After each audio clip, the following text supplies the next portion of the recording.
For several decades, often under the banner of science, progress, or ideology, mankind has sought to alter the very blueprint of human nature. It's all part of the conspiracy to give them the impression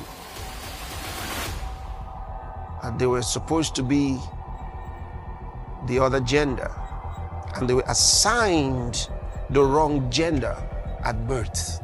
From laboratories to political regimes, from genetic manipulation to psychological conditioning. Some of the mistakes in DNA cause disease, genetic disease. If we could go in and fix those mistakes, we could save many, many lives and get rid of these diseases. A quiet yet aggressive ambition has taken root to redefine, redesign, or even replace what God created.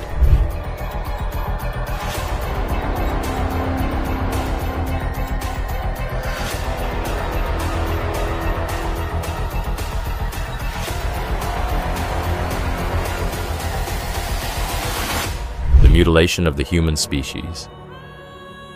Mutilation is the intentional and severe injury, disfigurement, or removal of body parts from a person, often causing permanent damage. In Europe, for example, you have a lot of the mutilation of the human species.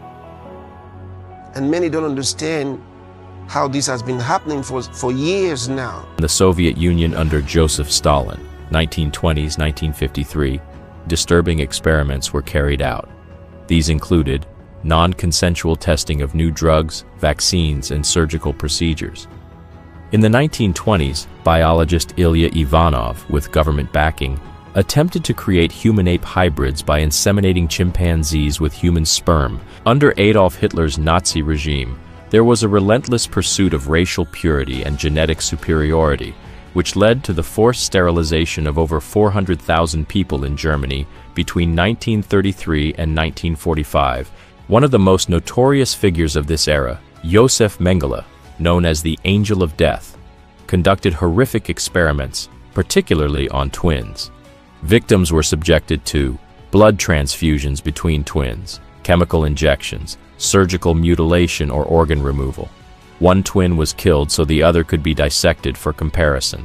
That someone in his right mind, in his sick mind, could conceivably use a human being, a child, and put him on the table and try an exercise so that we can find out what happens. He died, never mind, where's the next one? Let's try it again in a different part of the body. Maybe the response will be different. This is what we did for Mengele. I want to remind you, the organizations that supported eugenics and racial hygiene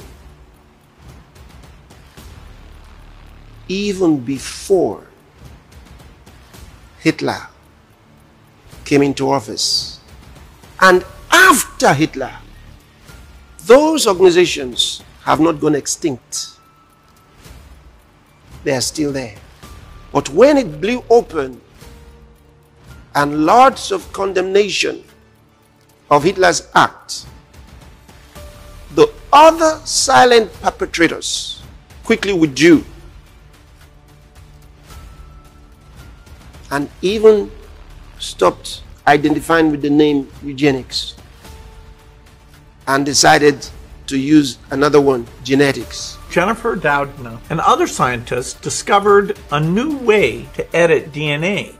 Editing DNA with precision has been a holy grail for scientists for decades. CRISPR is a very fascinating tool. You figure out a part of the DNA sequence that you want to change. Then you take the DNA that's nearby and create a guide in RNA, so that helps you locate the position. And then you link this Cas enzyme, which has the ability to do that cut and edit. And so pulling together this guiding RNA and this Cas enzyme, editing becomes possible. I study genetics. Okay. Yeah, I'm a biologist. So you don't touch genetic. Yeah. Because the genetic, once you change it just a little bit, the error of the replication of your DNA afterwards will create more and more mistake and more error, and we create like so much more disease. The pattern is clear. When man tries to play God, the result is suffering, distortion, and dehumanization. Hence, The mutilation of human species. What's going on through food and drugs? By contaminating your food and drugs, you have children that are being born, and they're born as girls, but they're going to grow up without breasts. Their breasts will be as flat as the guys. And guys will grow up with breasts looking like they're girls. chronic consumption of meat containing hormone residues, such as estradiol, zeranol, progesterone, and testosterone, commonly used to promote animal growth, has been associated with the development of breast tissue in boys, gynecomastia. Zeranol. It is the most powerful synthetic estrogen in human food. It's this pellet of estrogen concentrate that gets shoved behind cows' ears as soon as they're born to make them grow fat fast, because we literally are on a timetable, people. Between that day and 1,700 pound slaughter day, we have 18 months. So mother's milk is not good enough for that. So we use Zeranol. Why does this matter? Well, let's go way back to the late 1970s. All of a sudden in Milan, Italy, these little boys and girls who were 3 to 10 years old started sprouting breasts. So they tracked it back to the Zeranol used in meat. But the US, nearly 40 years later, still uses it. The EU has banned the importation of all beef raised with Zeranol from the US and Canada. And to this day, that ban exists. It turns out if you take a petri dish and you put benign breast cells in it and drip a little Zeranol on top, it only takes 21 days for that to turn into cancer. New Jersey, they just did a study a few years back looking at the urine of girls who are 9 and 10 years old. Zeranol is in their urine. So then they did a food analysis, and every single time there's Zeranol, red meat or popcorn was consumed the night before. No Zeranol, no red meat, no popcorn, because the Zeranol gets into your cornfields too. Estradiol is the primary female sex hormone, and if we have too much of it in our bodies, it can lead to reproductive issues and cancers of the breast and ovaries in women, while in men, it can lead to gynecomastia, erectile dysfunction, and infertility. So what they did is have young men ages 19 through 21 and children ages 7 through 9 try to chug a quart of cow's milk in under 10 minutes. This is what happened to the men. The levels of the pregnancy estrogen, estrone, started to shoot up 60% within an hour of drinking the milk, and their testosterone levels significantly dropped. What about the children? Same thing, but even more dramatic, because they start out with such low levels. Within 1 hour of drinking cow milk, the level of sex steroid hormones in their little bodies more than triples. Multiple studies, including the U.S. National Health and Nutrition Examination Survey, and findings published in Environmental Health Perspectives, have shown that elevated blood lead levels in girls are linked to suppressed breast development and delayed onset of puberty. Experts found metals in many popular fruit juice brands, but the fact is that metals like arsenic, lead, mercury, and cadmium are all around us, but high levels of exposure can be toxic.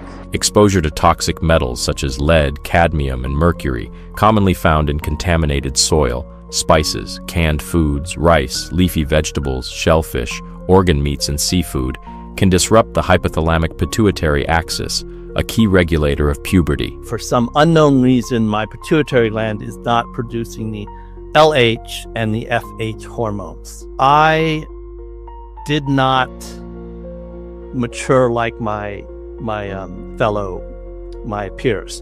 One thing about having it is having what is called a micropenis, a penis that just doesn't grow at all. It's just like a baby's size of a baby's. There's no, it's barely there. It's just bare. There's no pubic hair. There's no hair on it. There's no signs of puberty.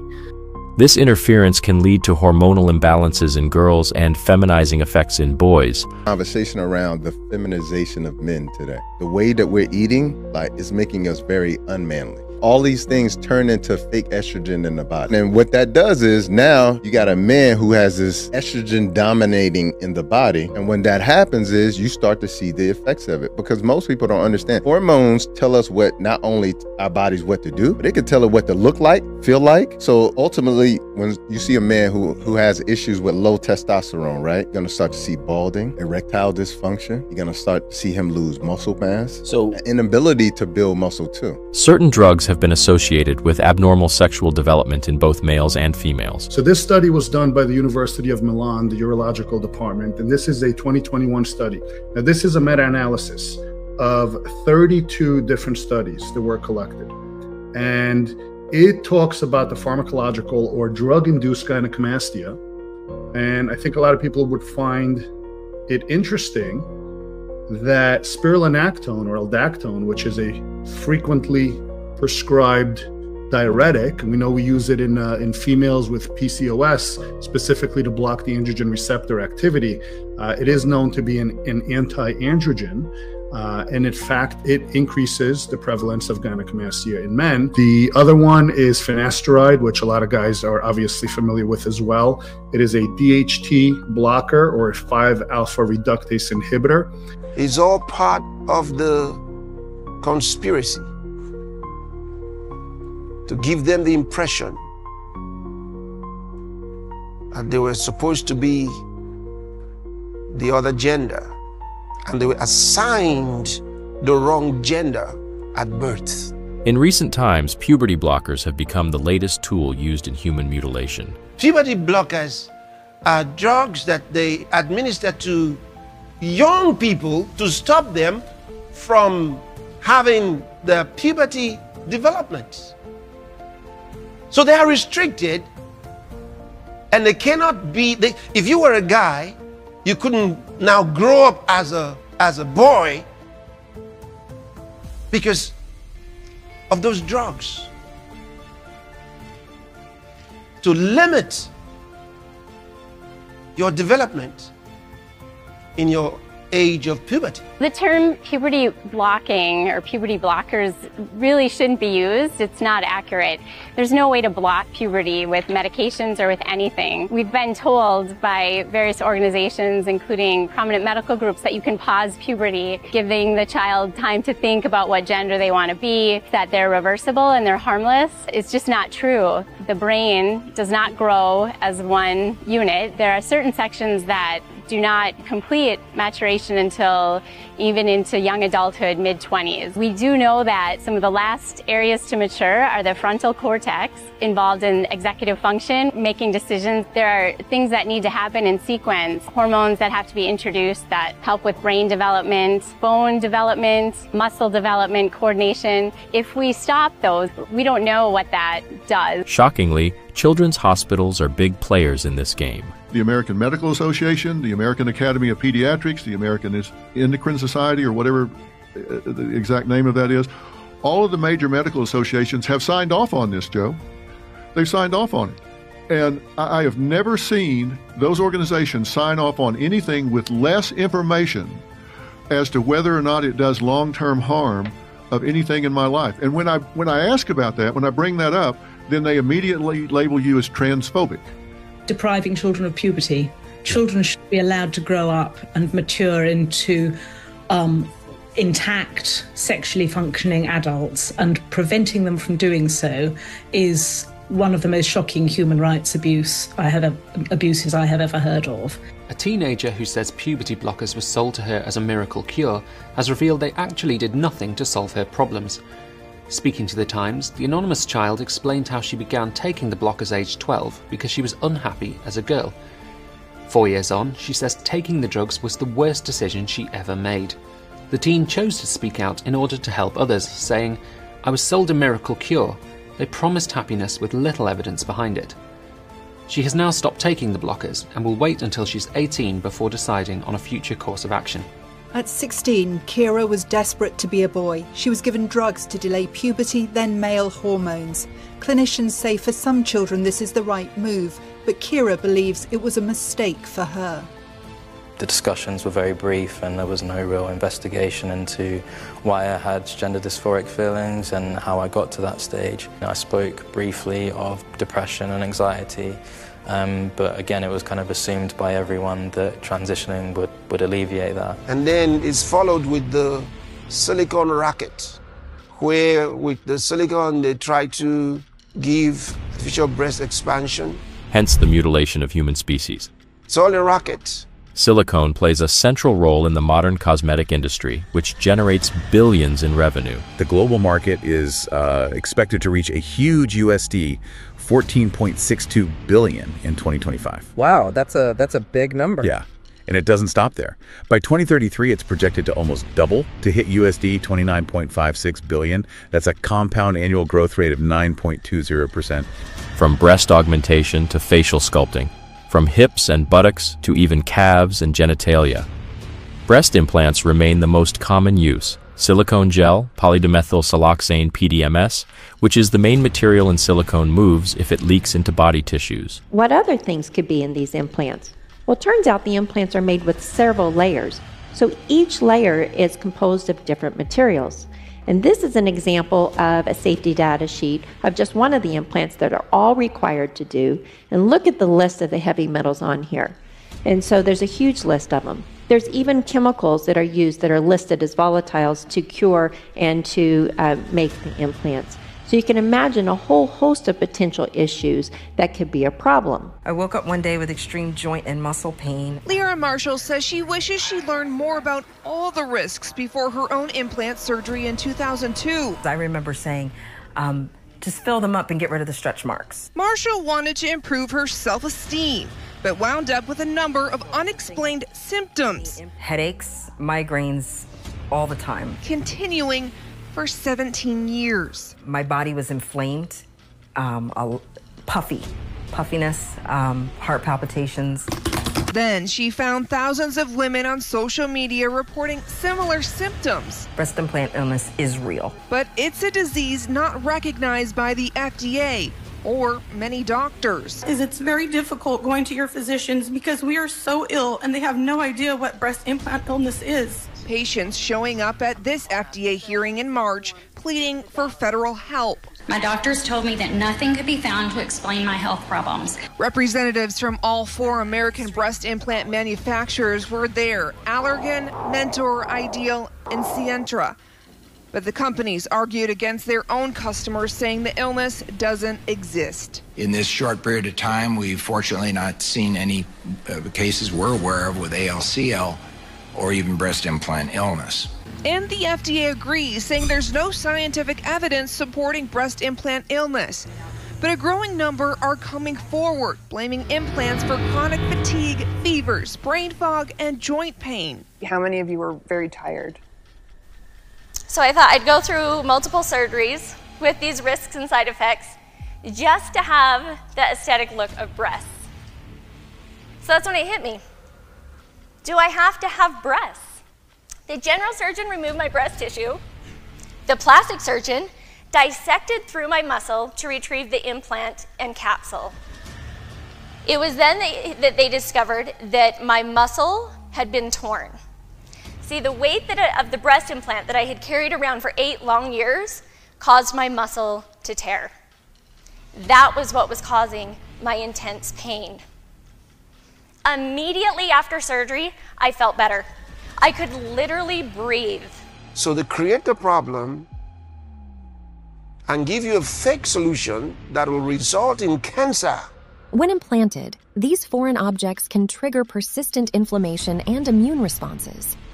Prolonged inflammation and immune activation may contribute to cancer development. A study in JAMA Oncology linked silicone implants with a rare type of non-Hodgkin's lymphoma. DIA-ALCL typically has 2 main symptoms: fluid accumulating around the implant, which makes one breast larger than the other, and the scar tissue around the implant hardens and thickens. This breast over here looked fine in the mirror, And this one was higher up and bigger. On the recommendation of the surgeon, you went to see a fifth doctor. Yes. He said, I'm going to take care of you. We're going to remove the whole thing. You don't need either radiation or chemotherapy, and you're going to be fine. A surgery that involves removing the implant and all the surrounding scar tissue, known as the capsule. In most cases, curative. So if caught early enough, if you take out the scar tissue, the cancer is in that scar tissue? Correct, correct. What happens if the cancer is not caught early enough? There is potential for disease to spread. We are now seeing a sudden increase in the number of cases of BIALCL reported worldwide. So later on, the silicone breast solution will result in cancer. They know it, but they don't give you the true information because many times the medical doctors and beauticians know nothing. They just read whatever has been sent to them by the pharmaceutical industry that's behind these nefarious activities. And most don't know what's going on. The idea that teenagers, let alone little children, are capable of making such life-altering decisions is not only brand new, it's absurd. What does exist is chemical castration, sterilization, and surgical mutilation.